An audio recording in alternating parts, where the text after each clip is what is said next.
Bom, já estamos ao vivo. Boa noite, Henrique. Boa noite para as pessoas que estão assistindo através do YouTube. Assim, E, hoje a gente está tendo a honra de receber o Henrique Kuckerman. Eu conheci o Henrique no meu doutorado, quando eu estava fazendo doutorado no HCTE, é, que é um programa que assim, foi um prazer muito grande participar, foi um prazer muito grande viver o doutorado no, no, no HT, no, HCTE, que é a História das Ciências Técnicas e Epistemologia. Uma das coisas muito boas de estar no HCTE foi ter contato com pessoas como o Henrique, que eu acho que é uma pessoa que acrescenta muito, que traz uma contribuição muito interessante, e esse contato com pessoas de outras áreas, sabe, que contribuem na nossa formação é algo que eu eu, acho muito interessante, muito rico, e isso tem a ver com a proposta desse próximo congresso IGT, de, terapia, que envolve essa possibilidade, esse incremento, né, essa busca relativa à troca, no, no, a de troca mesmo, né? Pessoas de outras áreas, de outros contextos. Henrique, é um prazer estar te recebendo. Vou te pedir para se apresentar, tá? E depois compartilhar a tua apresentação aí do teu PowerPoint. Tá ótimo. Boa noite, Marcelo. Obrigado pelo convite. E boa noite ao público do YouTube. Eu sou Henrique Kuckerman, eu sou professor do Programa de Engenharia de Sistemas e Computação da COP, UFRJ, mais especificamente da linha de pesquisa em Informática e Sociedade. Já vesti também o chapéu de professor do Programa de História das Ciências e das Técnicas e Epistemologia, ao qual você já se referiu. E estou aqui para falar sobre a condição pós-humana. Agradeço imensamente essa oportunidade e te pergunto se posso compartilhar aqui a minha apresentação. Pode, claro que pode. Então vou lá. Então vamos começar aqui. Espera aí. Um, dois.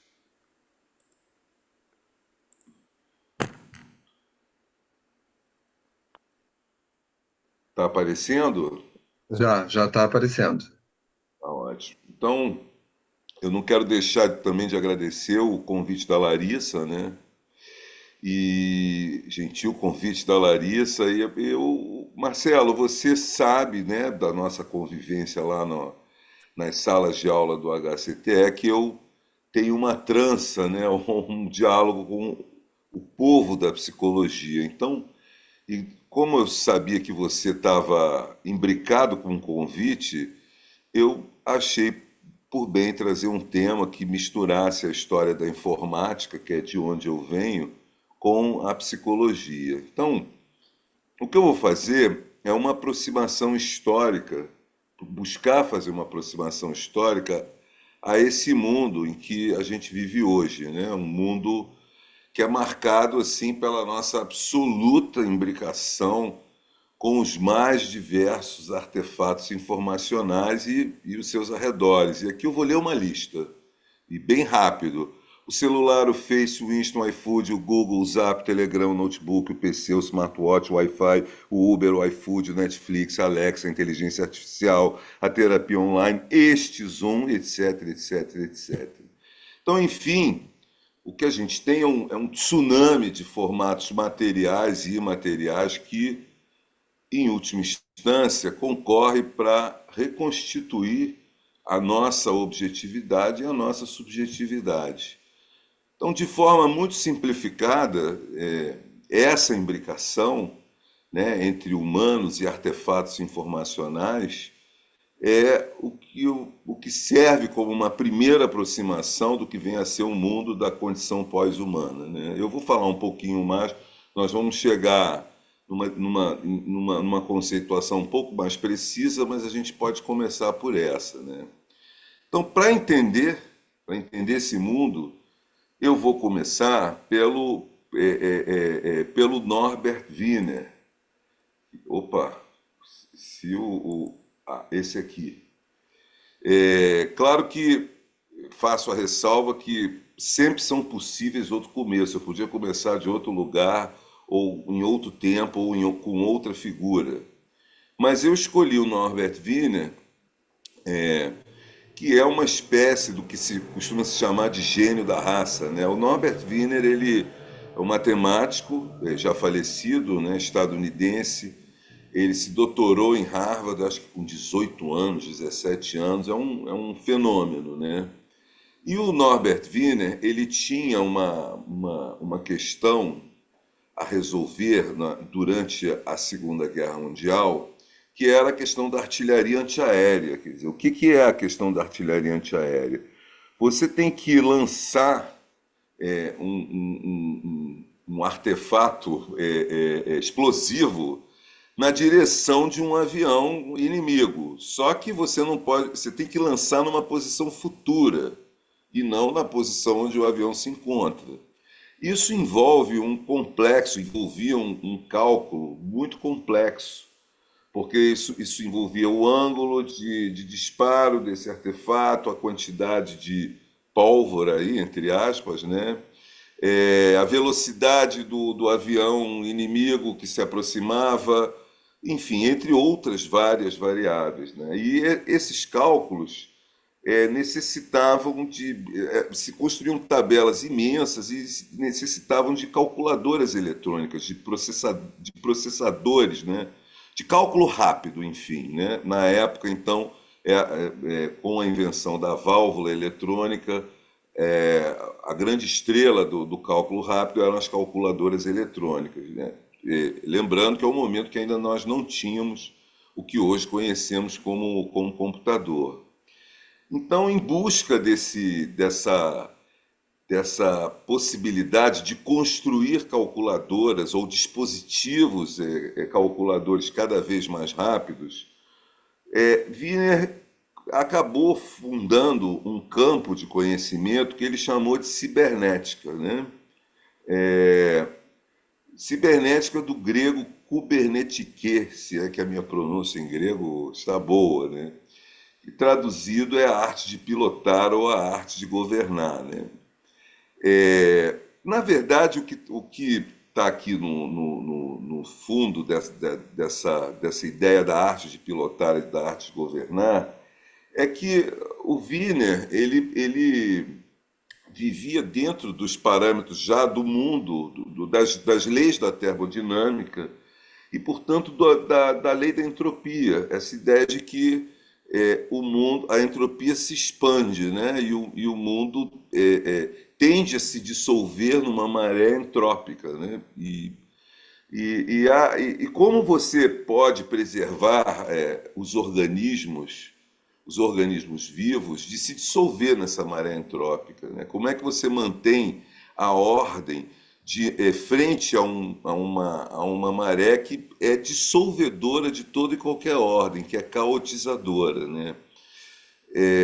Então, para você preservar essa ordenação, em contraposição a essa onda, né, caotizante da entropia, você tinha que desenvolver uma arte de governar, quer dizer, de você conseguir, através dessa onda caotizadora, se preservar enquanto vamos dizer assim, uma entidade com o mínimo de ordenamento. Então, essa é a ideia. Como você pilota um barco que navega num mar agitado que tende a engolfar o barco e fazê-lo desaparecer, né?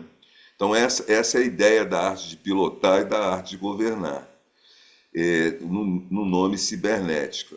É interessante também a gente ver o seguinte: aqui ele vai definir o que ele entende por cibernética na revista Scientific American, em 1948, mas ele vai.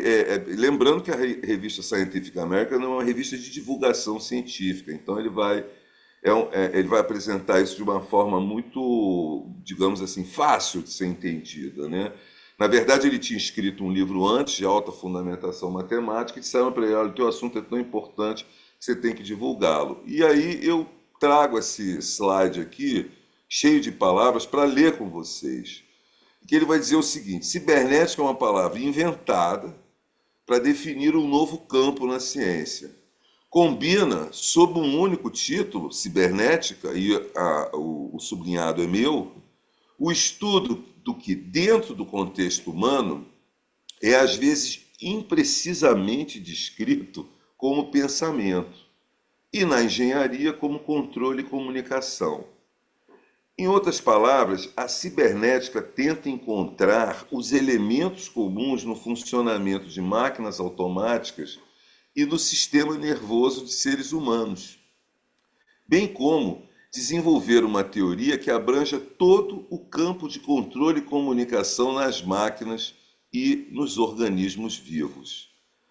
Então, isso aí, ele apresenta, em 1948, ele nos propõe uma analogia entre máquinas e organismos vivos.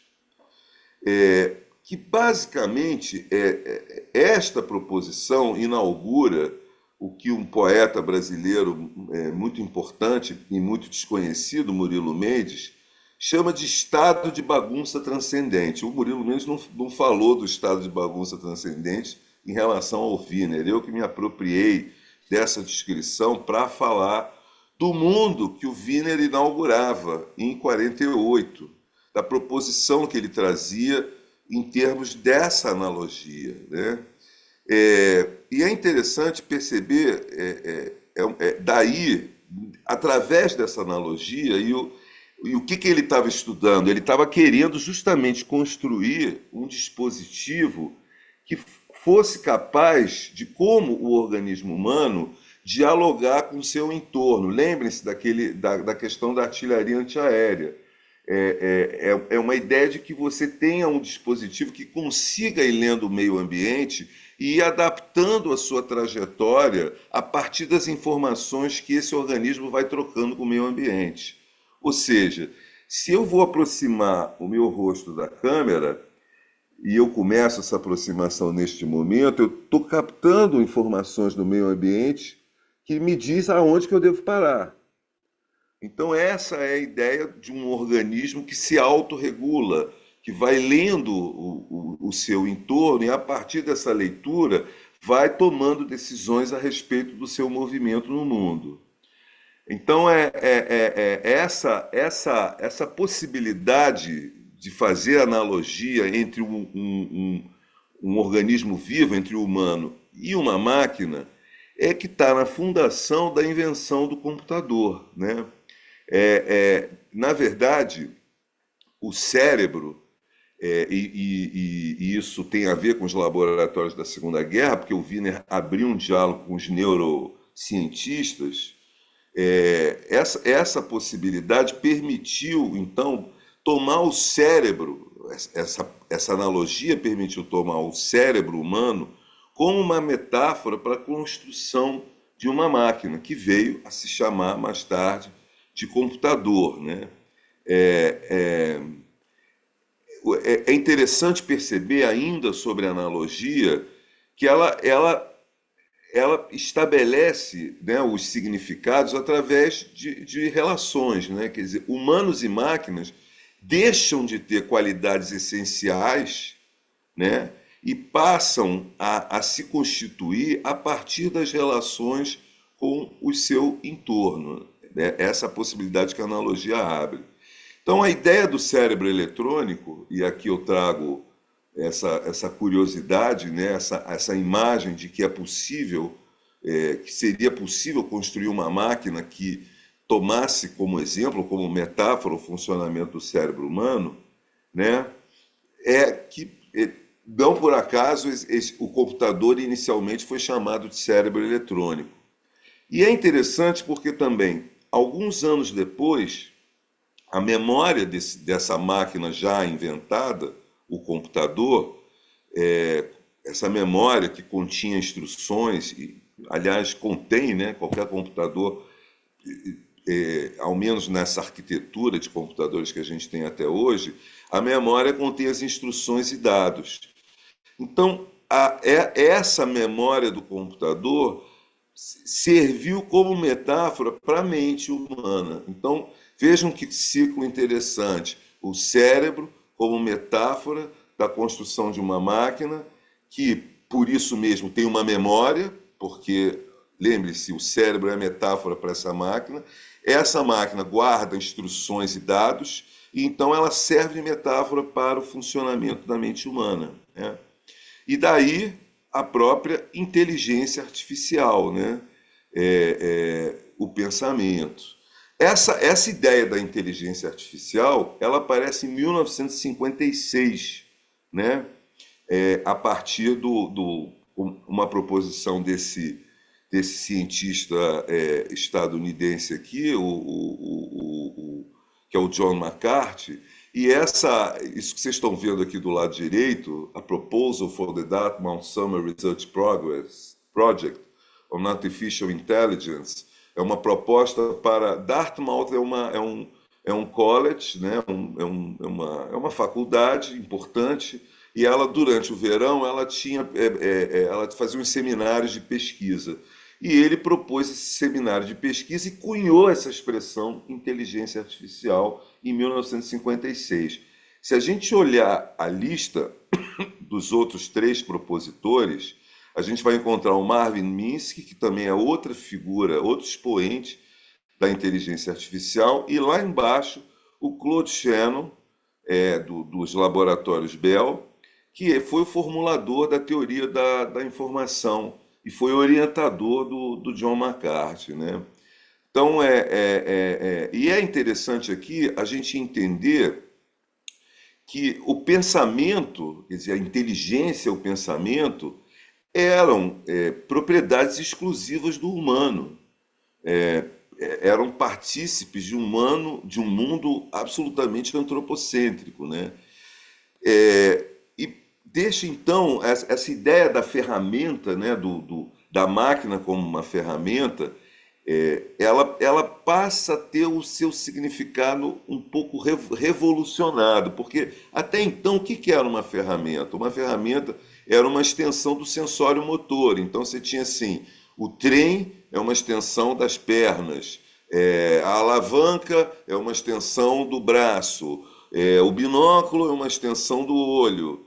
Mas agora a gente tinha uma máquina que era uma extensão não mais do sensório motor, mas das funções mais nobres do que se considerava à época as funções mais nobres do humano, que é o pensamento, que é a inteligência, que é a capacidade de processar símbolos, que é a capacidade de domínio de uma linguagem, coisas até então inimagináveis, né?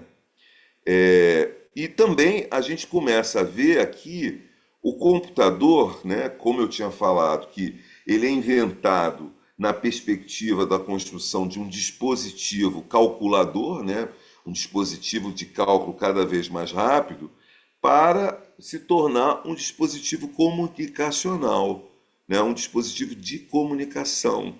Porque ele, a partir da inteligência artificial, ele começa a ser uma máquina capaz de dialogar, de conversar, de processar símbolos, né?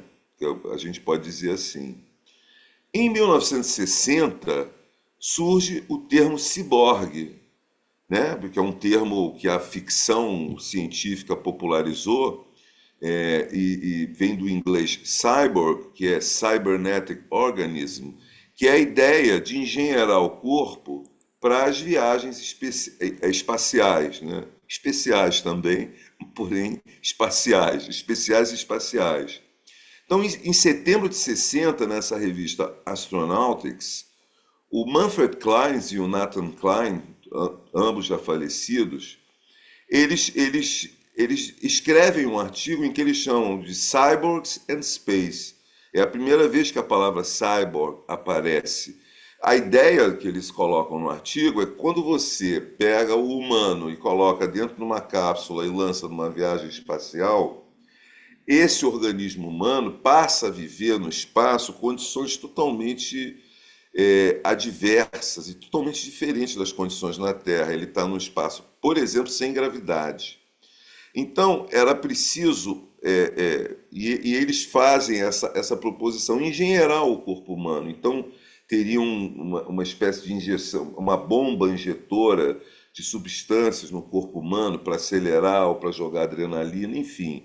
Esse tipo de ideia de que o humano passa a ser um humano acrescido de um conjunto de dispositivos informacionais que intervêm no funcionamento do humano, né? Então, olha só, eu comecei falando da cibernética em 48, né?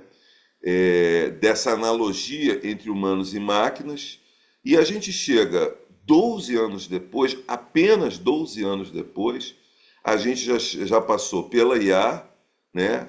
E já chega no ciborgue.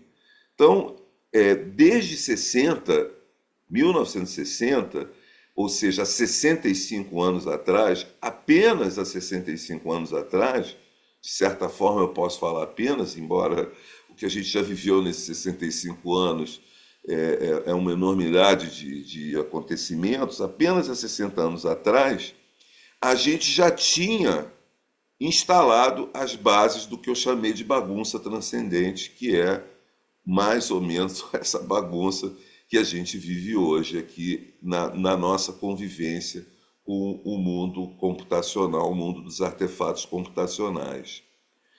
Aí a gente vem, nós vamos, e realmente de meados dos anos 50, o computador ele ganha uma dimensão pública, ele passa a ser produzido em maior escala, passa a ser uma realidade das grandes corporações, e aí tem toda a história de outros estados da arte da computação. Meados dos anos 60 vem o minicomputador, mas isso não é um assunto para essa palestra.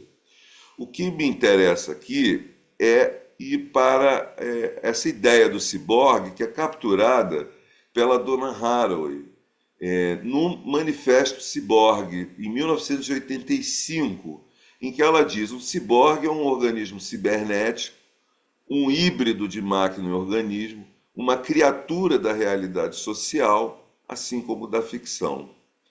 Então vejam só que agora, em 1985, a Donna Haraway, que é uma antropóloga estadunidense, ela avança em relação à analogia, porque o Wiener tinha proposto uma analogia entre humanos e máquinas, né? Entre organismos vivos e máquinas. Mas ela avança, ela chama já de híbrido, um híbrido de máquina e organismo. Então, em lugar da analogia, a gente passa a ter uma imbricação, uma hibridação, ou, se preferirem, uma simbiose, né? Então, aqui a gente está, nesse momento, mais adiante e mais próximo do mundo que a gente vive, né? Um mundo de muito maior hibridação, né? Nós estamos completamente imbricados com esses artefatos. Então, nesse momento, a gente está pronto para falar em um pós-humano a partir de outra autora, que é a Nancy Catherine Hayes, e o seu livro How We Became Post-Human. A Catherine Hayes, ela ainda está viva, desse livro aqui, é de 1999, e ela vai tentar, ela vai trazer então para nós uma definição do que ela chama de pós-humano, né?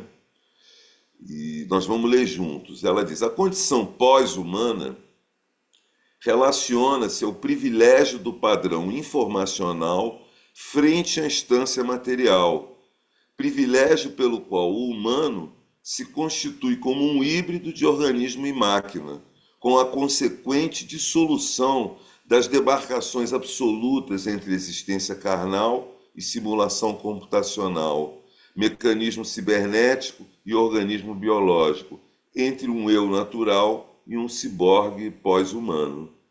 Então, vejam que aqui ela já leu a Donna Haraway, ela já absorveu a ideia do ciborgue, ela usa essa ideia do ciborgue, e exatamente esse pós-humano é essa imbricação com o privilégio do padrão informacional frente à instância material. Quer dizer, nós, esses corpos cibernéticos, né, eles não são somente encarnados, eles são constituídos também por fluxos de informação, né?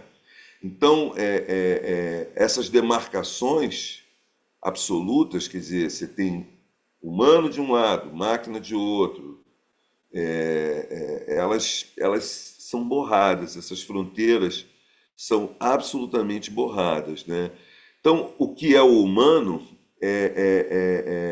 ele alcança além das superfícies epidérmicas, né? Nós não estamos definidos da nossa epiderme para dentro. Isso é interessante, por exemplo, eu estudei a revolta da vacina no Rio de Janeiro em 1904. E o Rui Barbosa, o grande Rui Barbosa, fez um discurso contra a vacina em que ele dizia o seguinte: da pele para fora manda o Estado, da pele para dentro mando eu. Então você não pode me vacinar, você não pode colocar dentro do meu corpo algo que eu não autorizar, porque da pele para dentro sou eu. E é exatamente isso que está em questão aqui, da pele para dentro, não sou só eu. Então esses fluxos informacionais é que vão constituir essa entidade humana, né? Então, é engraçado porque isso foi uma das coisas que os ciberneticistas fizeram, foram as conferências Mace, foram conferências que reuniram assim todos esses expoentes assim da academia estadunidense de 48 a 50 e poucos, justamente quando eles começaram a discutir as possibilidades desse mundo novo que se descortinava a partir dessa analogia e da construção de uma máquina como computador. E na época, numa dessas conferências, o Gregory Bateson, que é um antropólogo bastante conhecido, cientista social, linguista e semiólogo, ele fez uma pergunta, e é uma pergunta aí por volta dos anos 50, em que ele dizia o seguinte: a bengala de um cego é parte do seu ser? Se a gente quiser parafrasear o Bateson para os dias de hoje, a gente pode perguntar: o celular que eu tenho, está aqui comigo, é parte do meu ser? Eu acho que a resposta é muito fácil de dar. Claro que é parte do meu ser. Digamos que assim é uma prótese, talvez, da minha memória, muitas vezes, né? Eu venho de uma época em que eu sabia o telefone das pessoas de cor. Hoje, talvez eu não saiba nem mesmo o meu celular de cor. Então, essa é a ideia, né, desse mundo pós-humano. E aí nós vamos entrar um pouquinho mais nessa história do humano, né? A Catherine Hayes, ela, no livro dela, ela volta para o Wiener, num capítulo do livro dela que ela chama de ansiedade cibernética. Ela usa a figura, porque ela diz que o Wiener é acometido de uma ansiedade a partir do momento que ele mesmo é o propositor da dissolução de fronteiras entre humanos e máquinas, né? Porque o Wiener, ele defendia valores liberais para o humano. Agora, vejam bem, o humano não é uma ideia em si, ou que sempre existiu.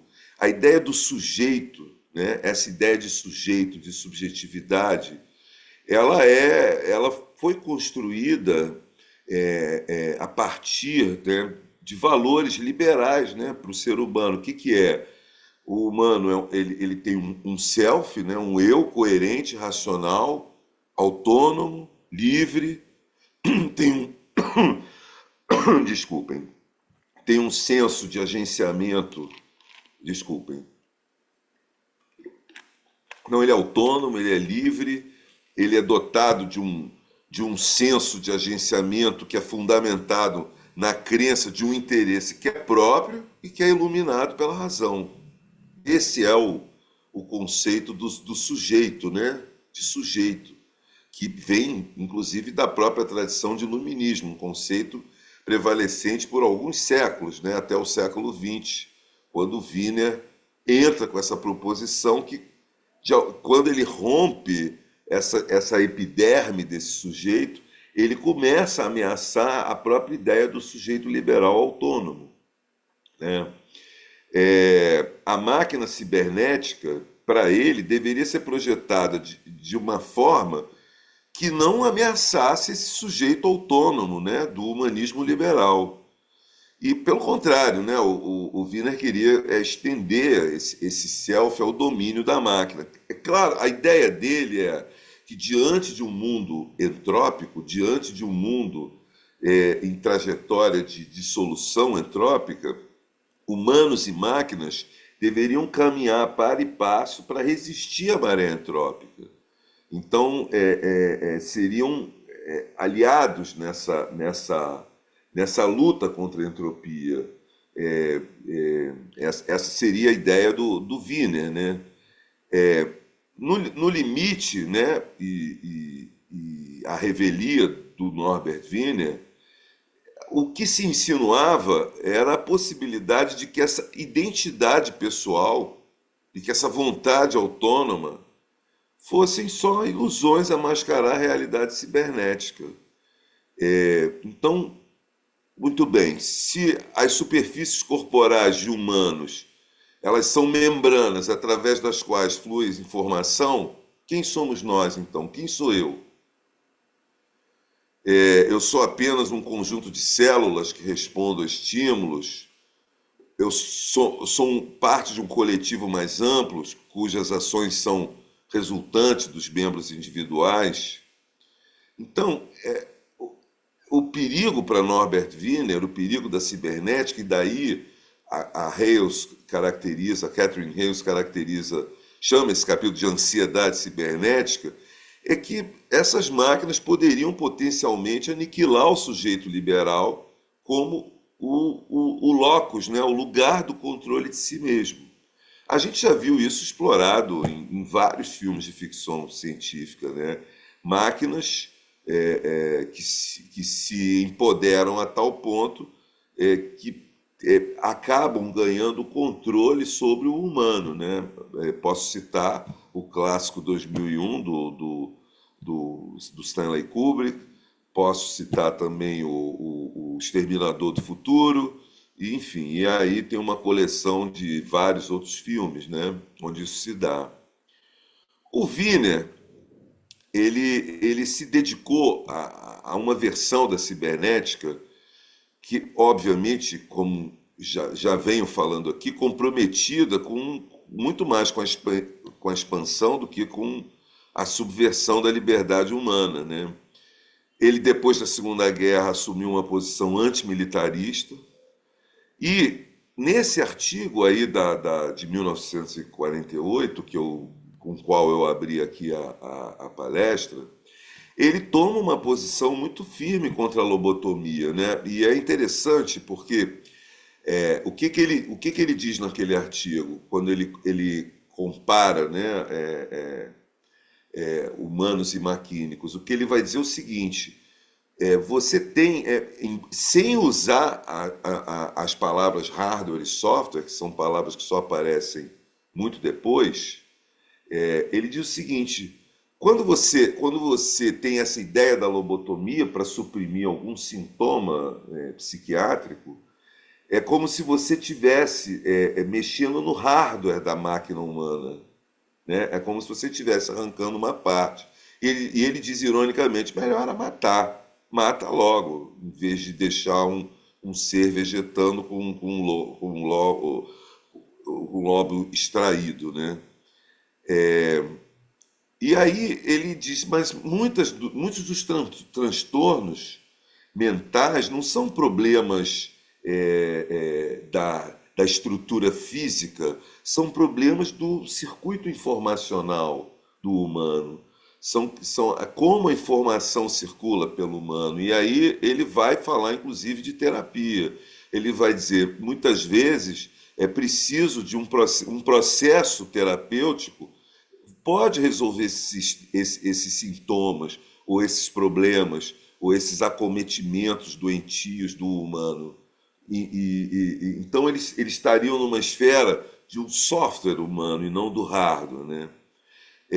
Só que, apesar dessas posições do Wiener, né, o ciborgue ele toma o seu rumo no mundo, ele passa a encarnar várias histórias, e muitas dessas histórias são diferentes das narrativas, né, que o Wiener lutou para que fossem as narrativas predominantes. A Haraway, ela reconhece, né, que nesse mundo pós-humano, nesse mundo ciborgue, nesse mundo de dissoluções, da dissolução de fronteiras entre o humano e o maquínico, nesse mundo em que eu sou eu mais o meu celular, em que eu não existo sem o meu celular, mesmo em interações muito intimamente carnais e face a face, como as relações sexuais, em que a gente tem a mediação de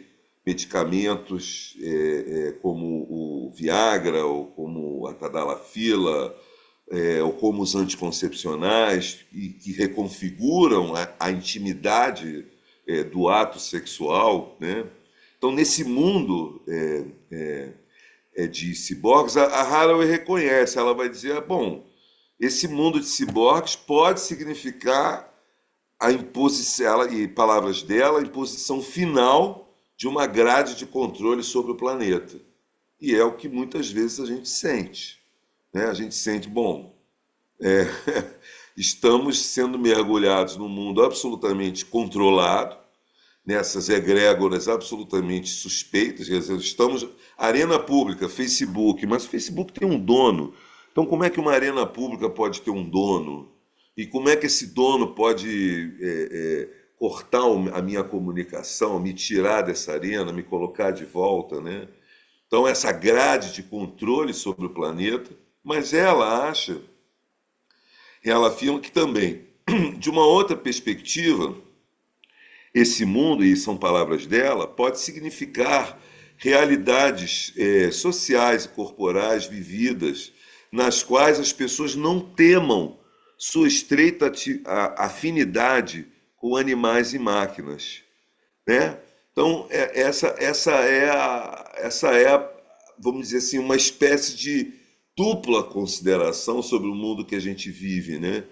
E aí ela vai dar um triplo salto mortal e vai dizer o seguinte: ela propõe que se aceite de bom grado ambas as perspectivas, né? Porque ela vai dizer o seguinte: é preciso, a luta política vai consistir em ver a partir de ambas as perspectivas ao mesmo tempo.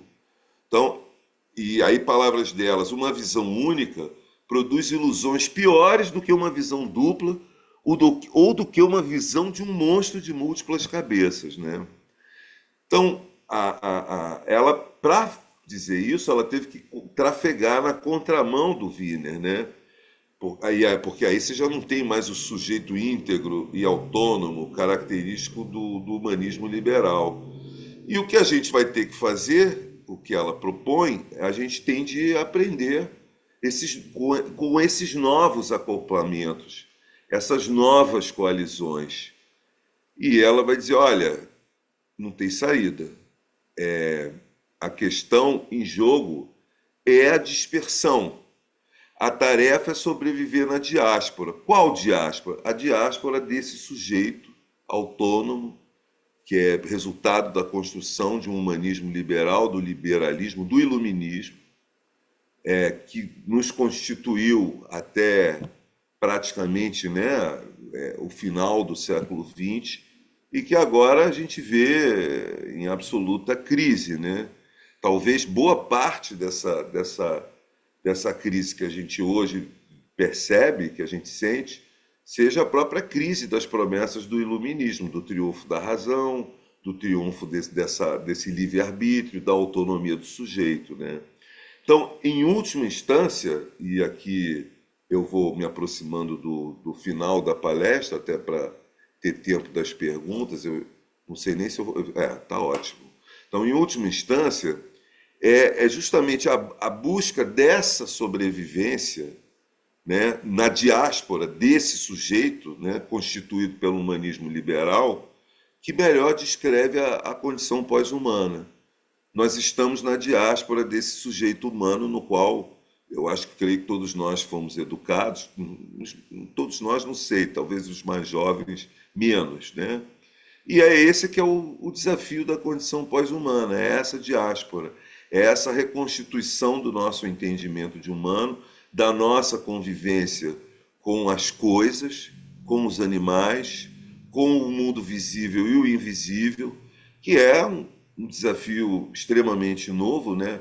Haja visto a chegada da inteligência artificial, né? E a chegada da inteligência artificial, não da inteligência do John McCarthy, mas a inteligência dessas LLMs, né? O ChatGPT, o Gemini, o Copilot, né?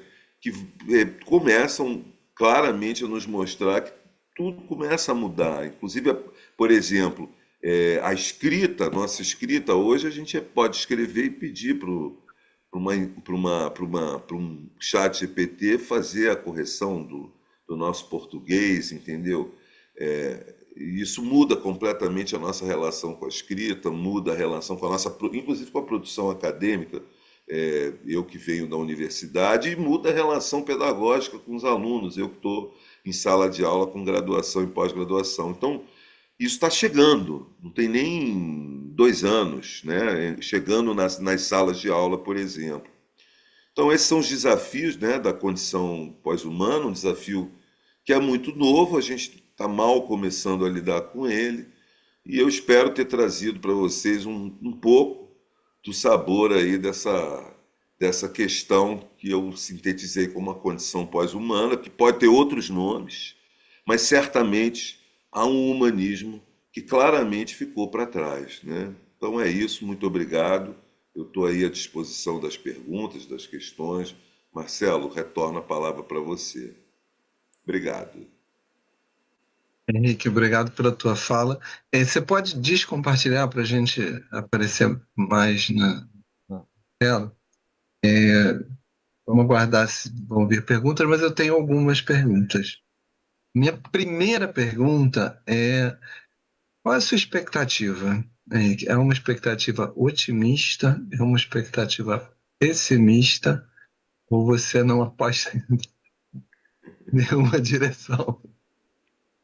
Olha, eu gosto das expectativas otimistas, mas mais por um vício otimista do que propriamente por uma visão realista. Eu acho que nós estamos num mundo em aberto. Eu acho que nós estamos próximos do cataclisma final, embora o cataclisma final seja uma proximidade não de agora, seja do pós-guerra, do imediato pós-guerra, com Hiroshima e Nagasaki. Hiroshima e Nagasaki foi vamos dizer assim, o final do noivado entre os humanos, as sociedades ocidentais e a ciência, né? E as ciências, né? Quando se percebeu que as ciências chegaram a um ponto que elas podiam acabar com tudo, né? Então, e acabar com a própria experiência social, né? A bomba atômica acaba com tudo. Então, eu acho que a gente está próximo, tá na borda desse cataclisma que pode varrer o planeta, e também estamos na borda de uma possibilidade de construir uma outra humanidade. E isso vai depender da nossa capacidade de lutar e resistir e conseguir propor um mundo melhor a partir do que a gente tem. Eu não preciso, seguindo a Harold, muito claro os exemplos de mobilização, né, das melhores qualidades que a gente tem através das possibilidades que são abertas por essas tecnologias de informação. Inclusive essa que a gente está vivendo aqui agora. A possibilidade de nós nos encontrarmos e trocarmos ideias de uma forma muito face a face, né? De um encontro muito caloroso, de certa maneira, né? Então, eu sou otimista, mas não sou convicto do meu otimismo. Eu não sei se nós seremos salvos. Mas certamente eu acho que eu escapo do cataclisma, porque eu acho que o maior deles, que é a minha morte, talvez chegará antes. Então eu estou tranquilo em relação à resposta. Entendi. É interessante, né? Hoje eu estava, hoje não, ontem, estava, no IGT a gente tem uma série de grupos de pesquisa. Um dos grupos de pesquisa tem como tema a empresa como cliente. E um dos trabalhos que a gente está fazendo nesse momento é buscar usar a inteligência artificial para ajudar no mapeamento das questões de ordem emocional no mundo corporativo, né? Aí eu estava pensando como colocar isso como um diferencial, e aí estava colocando assim, né? A utilização da tecnologia para atingir uma maior humanidade, assim, no sentido dessa busca de usar os recursos tecnológicos para estar acompanhando mais de perto o humano, né? nesse contexto. A questão da inteligência artificial, eu posso voltar aí também nessa aproximação histórica, né? Eu volto para o Shannon, para o Claude Shannon. O Claude Shannon, ele formula a teoria da informação em que ele diz assim: você tem um emissor da informação e você tem um receptor da informação. E você tem uma fonte de ruído. Então, a informação que é emitida pelo receptor, e aqui a informação ele tira toda o conteúdo semântico, são sequências de bits, né? São zeros ou um que são exportados, né? Que são emitidos. Qual é a probabilidade deste receptor aqui receber tudo aquilo que foi enviado pelo emissor? Porque há uma fonte de ruído. Então, ou seja, o ruído introduz aleatoriedade. O problema da IA é que a IA, ou pelo menos no estágio atual, ela recolhe padrões. E a vida, se você segue esse modelo do Shannon, ou modelo entrópico, ela é uma luta agonística entre o padrão e a aleatoriedade.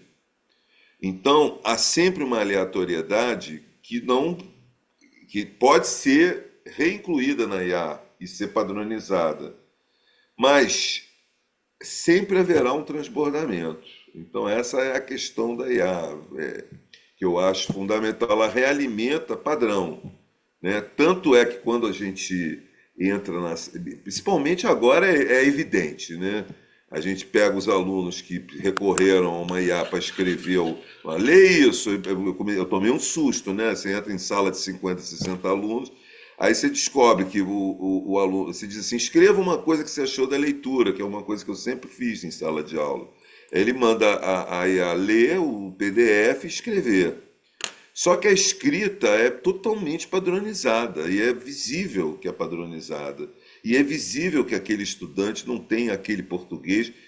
E vem tudo certinho, né? Vem tudo bonito. Não tem nem erro de crase, sabe? O erro de crase, aquele tradicional, aquele que humaniza o texto do estudante, não vem.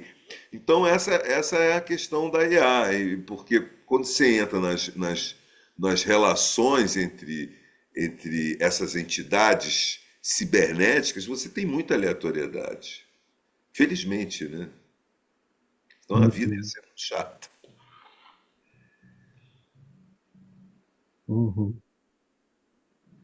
Sim. Bem, tem Sim. comentários aqui. Você ia falar, Marcelo, gente, desculpa, né? Entrei Traz um agora, comentário. mas estou aqui, né? Peguei, Uhum. já peguei uma pequena parte da fala do Henrique, mas já está valendo, viu? O pedaço que eu ouvi. Uma pena que eu perdi. Eu agradeci a você no começo da palestra. Você Foi, não, pois é, não pude estar, eu mas reitero agora, face a face, o agradecimento. Obrigado. obrigada também por estar aqui. Tem alguns comentários e uma pergunta. Abriu um leque de pensamentos, um dos comentários, excelente palestra. Aí tem uma pergunta aqui da Emanuele. Parabéns pela palestra, Henrique. Gostaria de tirar duas dúvidas. Primeira dúvida: como essa condição pós-humana interfere na nossa prática clínica? Quer as duas perguntas ou uma de cada vez? Das duas. A segunda: e o posicionamento frente a isso? É de resistir ou de se adaptar?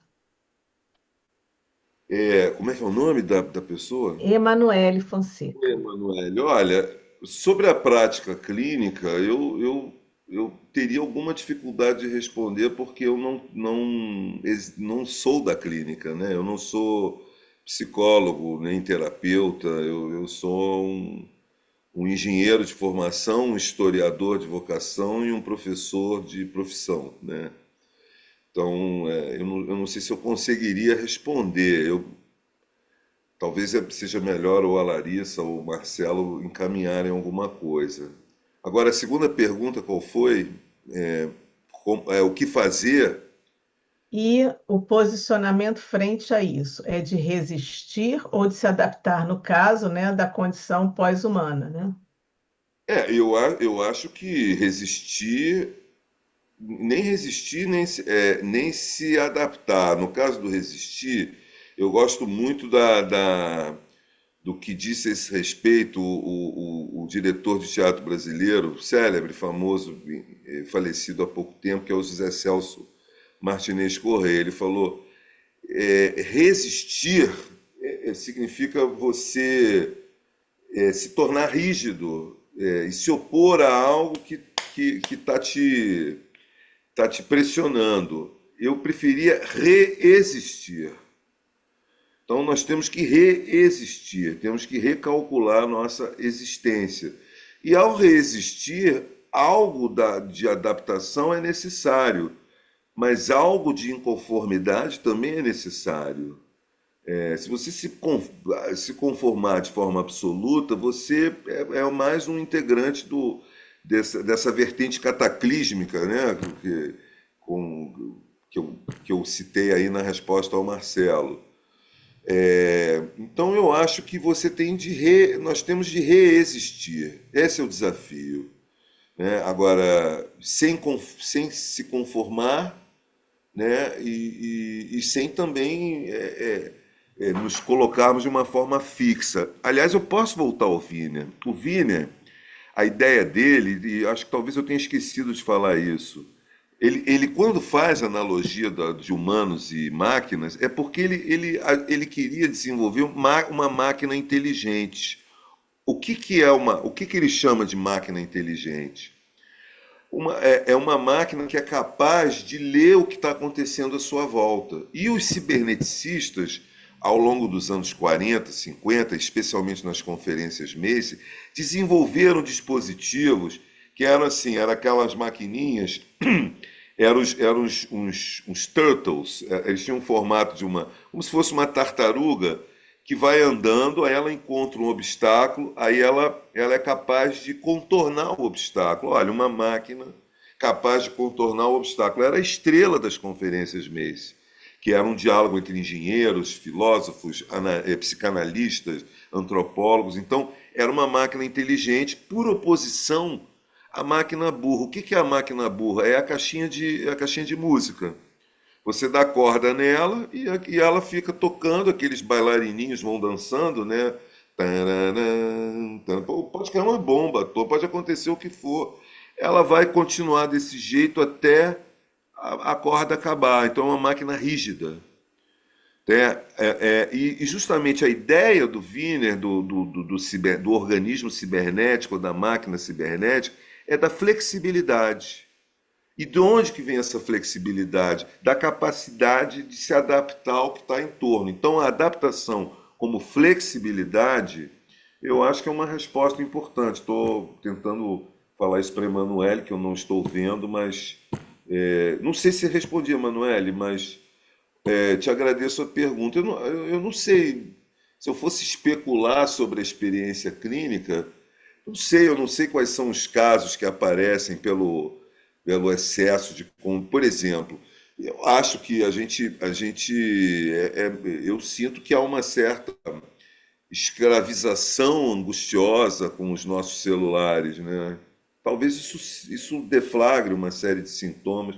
mas eu prefiro passar adiante essa resposta. Uhum. Desculpa, tá? A Emanuela está aqui, colocou um comentário que a resposta é maravilhosa. E disse muito obrigada.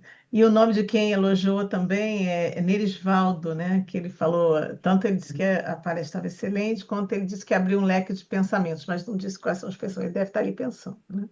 Mas eu entendo totalmente, entendo que ele não tenha dito nada, porque eu quando li essas coisas pela primeira vez, eu também fiquei assim, causa uma certa perplexidade, porque é uma contramão do mundo no qual a gente foi educado, dos nossos bancos escolares. Então, é muito difícil, pós-humano, imbricação com maquínico. O que é isso? Como assim? Eu não sou mais um humano, um ser humano? Você é um humano, você é um humano pós-humanizado, digamos assim. Então, compartilho contigo a tua perplexidade. Contigo com Nerisvaldo, né? Não sei se eu me lembro bem do nome. Isso, Nerisvaldo. Uhum. Uma coisa que fica forte para mim, a minha tese de doutorado foi sobre acompanhar o processo de apropriação das tecnologias de informação e comunicação por parte dos psicólogos. E o último capítulo da minha tese, eu terminei em 22. 22 e defendi iníciozinho de 23, que foi quando explodiu ali a inteligência artificial, né? Quando rolou o chat GPT e tal. E quando eu estava fazendo meu último capítulo da tese, eu falei sobre as novas tecnologias que eu estava vendo chegar, uma delas é a inteligência artificial. E quando eu estava estudando isso e discutindo com a minha orientadora, eu falei, cara, mas os psicólogos não estão olhando muito para a inteligência artificial, não tem muito esse diálogo na psicologia. Ela falou, não, mas tem sim. E aí eu fui pesquisar isso e eu descobri que as pessoas da inteligência artificial estavam estudando muito psicologia e o cognitivismo, mas os psicólogos não estavam estudando sobre inteligência artificial, que é algo que é muito presente. Inclusive, hoje em dia, nas universidades, assim, não tem matéria, onde eu passei ultimamente, não tem matéria sobre atendimento online e sobre nada falando sobre inteligência artificial. Isso é muito curioso, né? Assim, isso é muito curioso, porque a gente está num momento em que a gente precisa olhar para a inteligência artificial e a gente precisa, assim, como não ter matérias falando sobre atendimento online quando a ampla maioria dos psicólogos está vivendo, pelo menos, em algum percentual de atendimentos online, sabe? Então, a psicologia, ela resiste muito à tecnologia, de uma certa forma, né? O psicólogo acho que gosta de humano, não gosta muito de máquina, né? Tem uma coisa meio assim, né?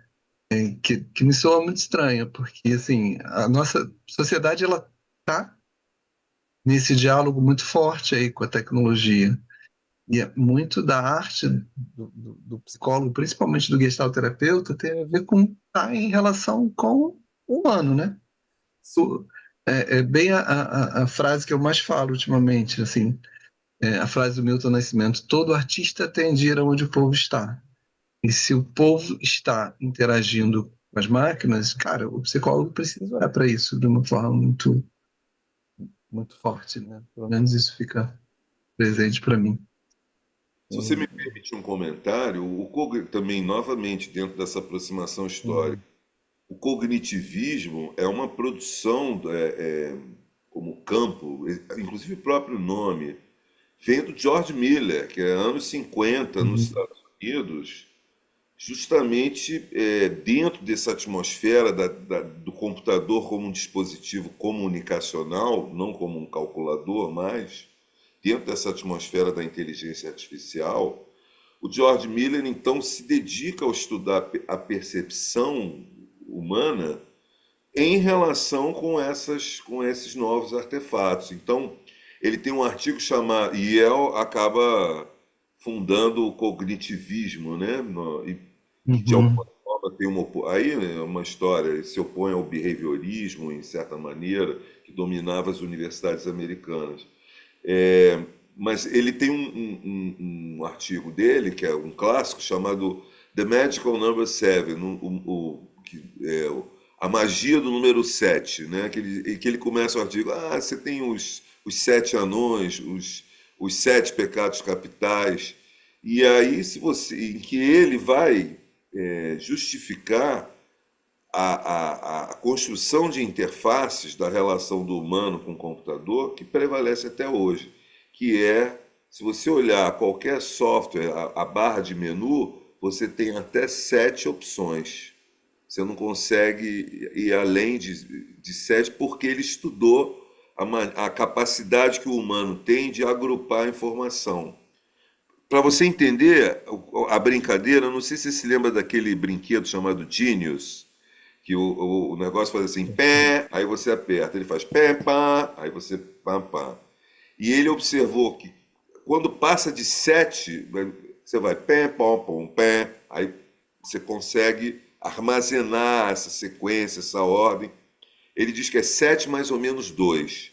Até quando bate em 7, para além de 7, você já começa a ficar confuso. E isso estrutura a nossa interface com os softwares dos nossos notebooks até hoje. E vem do cognitivismo, que é esse encontro, né, do estudo do humano, da psicologia humana, na sua relação com esses artefatos computacionais, né? Agora, quanto aos currículos das universidades, aí, especialmente a nossa, realmente Eu hoje estava na semana de integração acadêmica lá da UFRJ e acabei falando isso. A gente está, sei lá, uns 30 anos atrasados, tanto de currículos, discussão curricular, como a própria imagem que a universidade tem do seu e da sua estudante. Eu acho que eles se relacionam com estudantes de 30 anos atrás, não mais o estudante de hoje, né, que tem um acesso a várias possibilidades que tornam o estudante muito mais capaz de aprender com ele mesmo do que o de 30 anos atrás, que precisava daquele professor que viesse a comunicar o seu conhecimento. A educação bancária, né, do Paulo Freire, né, depositar o conhecimento na cabeça do estudante.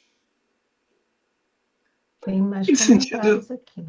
Desculpa. deixa eu só fazer uma pergunta aí você traz os comentários, Claro. assim, porque eu sempre acho muito, muito curioso isso, né? Como o ensino ele vai se modificando de uma forma muito lenta, né? Assim, a gente tem, por exemplo, hoje tem a criança do século XXI na escola do século XIX, sabe?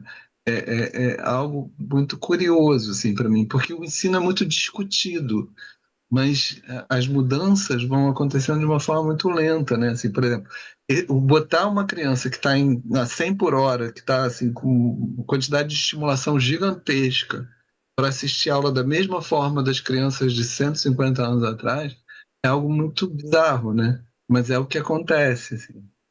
Eu acho que isso confirma, né, a ideia de que o ensino ainda a instituição escolar ainda é uma instituição disciplinadora, né, de treinamento disciplinar e por isso conservadora, né? Ela tende a Uhum. reprodutora, né, a ensinar você a reproduzir o que está aí.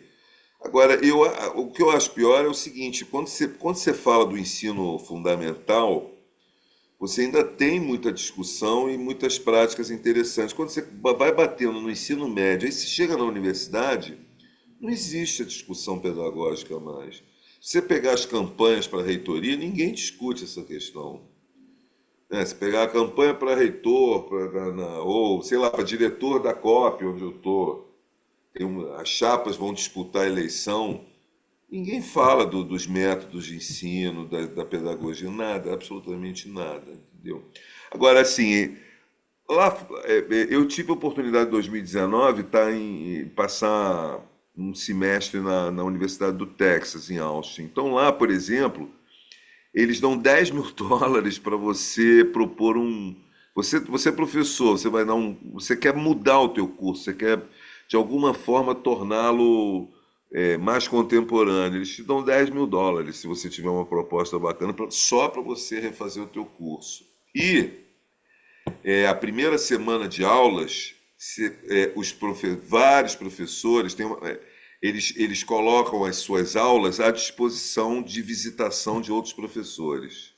Então você tem um catálogo, sei lá, de 100 aulas, desde aulas para 200 pessoas em anfiteatro até aulas para 20 pessoas, 15 pessoas de teatro.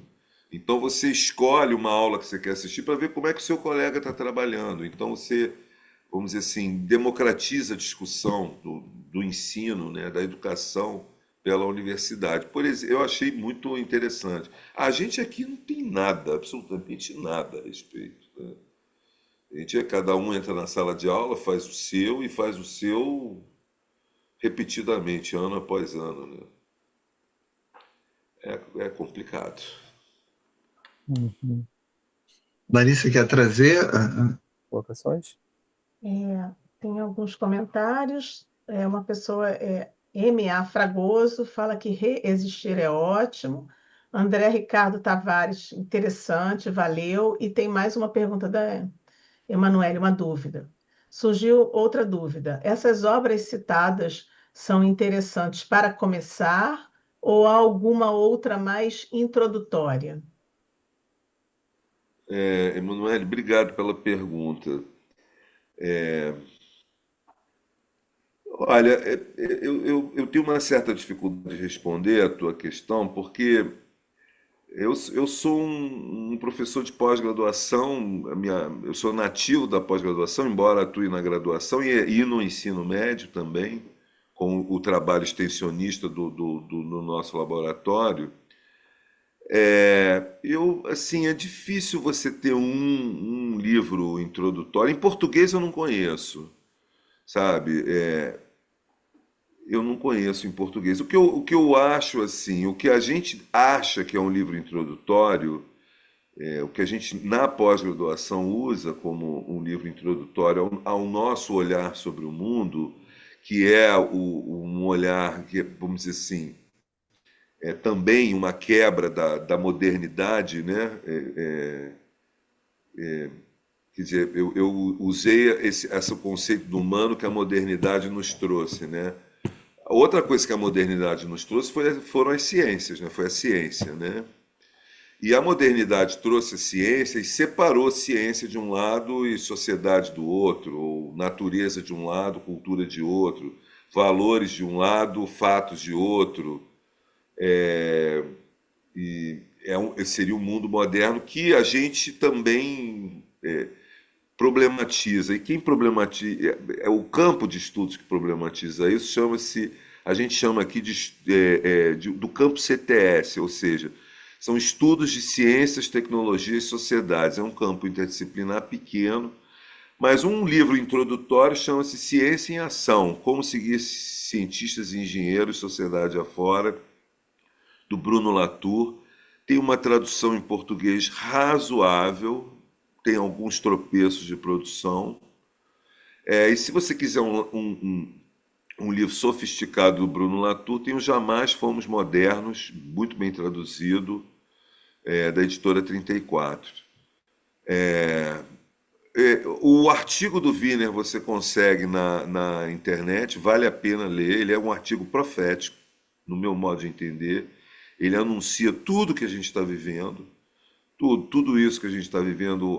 Ele chama de nós tivemos a era dos relógios, a era da energia, né, do vapor, a era da indústria, e estamos entrando na era da comunicação e do controle, né, ou era da informação, como veio se chamar. E ele fala isso nesse artigo em 48, um artigo curto, que eu acho que você pode pegar na internet, vale a pena ler. Os livros que eu citei, o Manifesto Ciborgue da Haraway, não é um livro introdutório, muito pelo contrário, é muito de difícil leitura. O livro da Catherine Hayes não é um livro introdutório, é um livro de difícil leitura. Enfim, e eu não conheço um livro em português introdutório, assim, não, infelizmente não conheço. Conheço esse que não fala propriamente do Ciência em Ação, que não fala propriamente do mundo pós-moderno, mas vamos dizer assim, anuncia um outro mundo, né? A partir do momento de uma outra compreensão do que seja a produção do conhecimento, dos conhecimentos científicos e tecnológicos. Aqui, outro comentário do M.A. Fragoso. O GPS, por exemplo, não fala que a gente está no caminho errado ou que erramos, mas assim fala. Sua rota está sendo recalculada. Talvez na clínica e na vida seja esse o caminho. O M.A. Fragoso também pergunta: seria possível que Henrique disponibilizasse alguma bibliografia para quem quer se iniciar nessa temática? Acho que você acabou de responder, né? Acabei, o que eu posso, já respondi, eu posso compartilhar um artigo que eu escrevi há muitos anos atrás, sobre o qual eu publiquei, sobre o qual eu baseei essa minha palestra. Ele está disponível, eu posso mandar para vocês a referência, foi publicado na revista Temáticas, o artigo. Então, ele é mais ou menos, pode ser tomado como um resumo. Ah, sim, Emanuele, aí, é um texto introdutório, mas é meu e do Ivan da Costa Marques, tá? Que na verdade não é nem propriamente um texto meu, ele é mais uma revisão, vamos dizer assim, uma resenha metida besta do capítulo 4 da Catherine Hayes, desse livro, que é o Ansiedade Cibernética, do que propriamente um artigo meu. Mas eu mando para vocês e vocês distribuem aí. Mas eu queria fazer um comentário. Ah, o negócio do GPS. A gente tem que tomar cuidado, só é o M. M.A. Fragoso, como está Fragoso, aparecendo aqui. eu vou te chamar pelo sobrenome. Tem que tomar muito cuidado quando a gente pensa assim, o GPS, como é que o GPS funciona, né? E aí vem novamente o Ciência em Ação. Não existem entidades em si, é o que a gente chama dos atores rede, né? O GPS é um ator rede. Porque, olha só, o GPS muitas vezes, assim, isso já aconteceu comigo, eu não li em lugar nenhum. Você chegou ao seu destino e você olha em volta e o seu destino não era aquele, né? Por que que o destino não era aquele? Porque o GPS, ele precisa de que haja um mapeamento do território sobre o qual você circula. Sem esse mapeamento, o GPS não diz nada. É pelas suas coordenadas projetadas sobre um mapa. E para fazer o mapa do teu território, exige um esforço, um esforço que combina conhecimentos científicos tecnológicos com instrumentos de fotografia ou captação de imagem e um aparato de Estado, né, ou de mercado que faça o mapa. Você precisa de gente, você precisa de regras, você precisa. Senão o GPS não existe por si só. Entendeu? Então é um pouco essa lembrança, né? Tudo é igual, por exemplo, é o que a gente chama. Você, quando liga alguma coisa numa tomada, toda a rede complexa que faz a energia elétrica chegar naquela tomada se pontualiza naquela tomada. Então, o GPS se pontualiza naquele aparelho que vai te mostrando o mapa que você está circulando. Mas qualquer perturbação despontualiza a rede. E aí você passa a enxergá-la na sua complexidade. Por exemplo, se você não pagar a conta de luz. Aí você vai perceber que para a tua energia chegar lá na tomada, tem uma companhia de luz. Ou se a hidrelétrica der algum problema com chuvas, aí você percebe que há um problema de clima. Ou se a rede de distribuição falhar, aí você descobre que tem como é que é? O Organismo Nacional do Sistema, tem um controlador da distribuição de energia, que é um órgão nacional, igual avião quando cai. Avião, quando parte do seu destino e chega no seu destino, o avião é maravilhoso. Então, é como o Latour tem uma frase, o Bruno Latour, ele diz assim, não é o avião que voa, quem voa é a empresa aérea, precisa de aeroporto. Ele não pousa em qualquer lugar, precisa de infraestrutura portuária precisa de política de transportes, precisa de investimento, enfim, é um complexo, né? E quanto mais avançadas as tecnologias, mais complexos são os enredamentos. E mais suscetível a acidentes nós ficamos. Quanto mais sofisticado é o petroleiro, mais suscetível ao vazamento de petróleo a gente está exposto. Ele está exposto. Então, é por isso que eu digo, é um mundo cataclísmico, né? Num certo sentido. Por exemplo, eu não sei se o que eu vou falar é uma bobagem, mas pode não ser, se for bobagem, pelo menos é bem encontrado. Eu acho que eu li em algum lugar que, por exemplo, aquele Fukushima. Fukushima foi projetado para resistir a tsunami, Fukushima foi projetado para resistir a terremoto, mas Fukushima não foi projetado para resistir a um tsunami junto com um terremoto.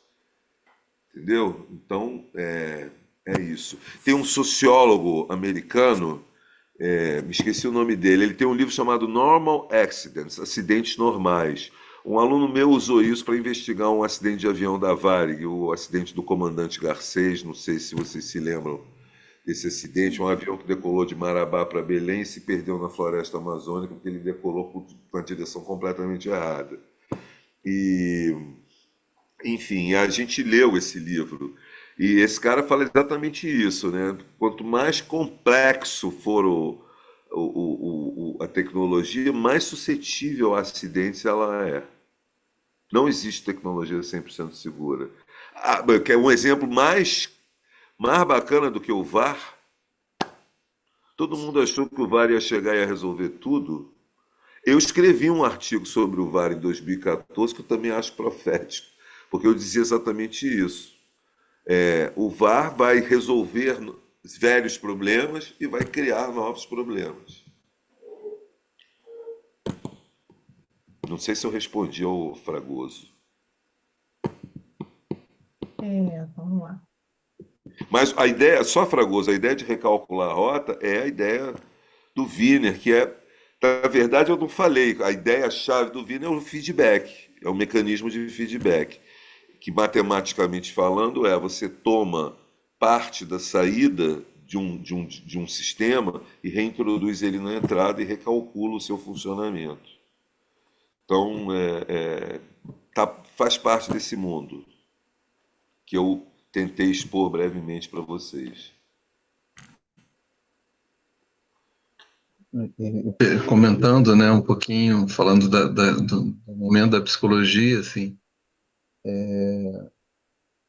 acho aí uma opinião pessoal minha, né? Eu acho que a psicologia precisa se apropriar das tecnologias. Quanto mais a gente se apropriar das tecnologias que estão chegando, mais condição a gente tem de trazer elas para o nosso uso, vamos dizer assim. Senão elas vão estar aí independentes da psicologia, né? E vão ocupar espaço como já estão ocupando. Exatamente, essas tecnologias certamente estão aí, a gente pode, e aí dentro da visão cataclísmica, elas são parte da indústria de guerra, né? É isso. E da indústria, quer dizer, guerra entre nações e guerra contra os micróbios, que é a indústria químico-farmacêutica. São os grandes investidores em ciência e tecnologia. A psicologia fica ali olhando a culinária, sei lá, a antropologia. Os investidores são os guerreiros, tanto contra os guerreiros, nação contra nação e humano contra micróbio. E só fazendo um comentário, né, assim, no IGT a gente tem uma série de linhas de pesquisa, uma delas está voltada para a inteligência artificial, e hoje a gente está trabalhando no sentido de usar inteligência artificial para acompanhar os clientes entre sessões, sabe? Uma forma de estar mais perto do cliente usando a inteligência artificial e até buscar baixar o custo do atendimento porque isso pode gerar um espaçamento maior entre as sessões. E É uma forma de tentar usar, né? Usar as tecnologias tecnologias também a favor da psicologia. tecnologia, né? Assim, Porque sim, quanto mais o tempo passa, mais a gente vai ter como concorrente a Samsung, a Google, né? Assim, porque os suportes, os suportes, né, que a gente vai tendo para atividade física, etc. e tal, é, Eu uso exato. smartwatch. Eu uso porque eu nado e ele me ajuda a. Como eu nado, Uhum, e aí eu entro na uhum. piscina, começo a nadar, nado uns 1.500 metros, daqui a pouco eu me perco nos meus devaneios. E aí eu me esqueço, assim, tem que nadar 300 metros, aí daí quantos eu já nadei, quantos faltam nadar. Isso aqui me salvou, porque ele conta, né, para mim. Mas ele tem medição, eu não uso, mas ele tem medidas de estresse, É, e, claro, nesse momento precárias, né? Mas por isso nem mede o sono, o uhum, estresse, mede tudo isso aqui, essa coisinha aqui. E a gente já viu, né, eu não me lembro mais em que filme que eu vi, mas assim, você olha para o espelho te lê e te diz como é que você está, assim, ao acordar de manhã, tua temperatura, todas as tuas variáveis corporais e dependendo como, para ler as tuas variáveis emocionais aí entre aspas, a gente poderá chegar lá a partir exatamente. O problema é esse, é padrão. Se você sair do padrão, a aleatoriedade rompe, né? Agora, a gente de alguma maneira não, a gente tem que viver dentro de certos padrões. Quer dizer, você é Marcelo, eu sou Henrique, ao acordar e ao dormir. É um padrão, né? A gente foi padronizado com esse nome. Se a gente entrar em crise com esse nome todo dia, vai ser problemático. Então, claro que a convivência com os padrões, elas fazem parte da nossa vida e esses padrões podem ser tratados, né? Por uma inteligência maquínica, certamente. uhum. gente, a gente está chegando no final do nosso horário. Então, queria agradecer, Henrique, pela tua presença. Lembrar que o Henrique vai estar no congresso, né? Em outubro, Dia 24, 25 e 26 26 de de outubro. outubro, Essa atividade que a gente está tendo hoje é meio que um aquecimento para o congresso. né?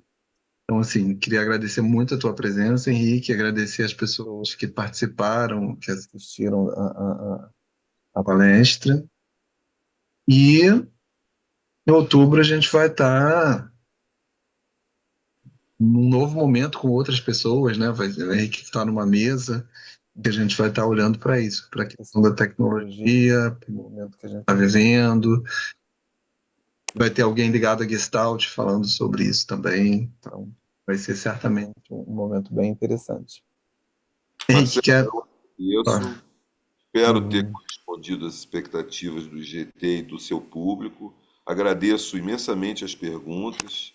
Espero tê-las respondido à altura e vamos aí para o Congresso em outubro.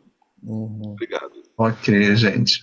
Então, muito obrigado a todos e vamos lá. Obrigado, Henrique. Tchau, tchau. Tchau, tchau, gente.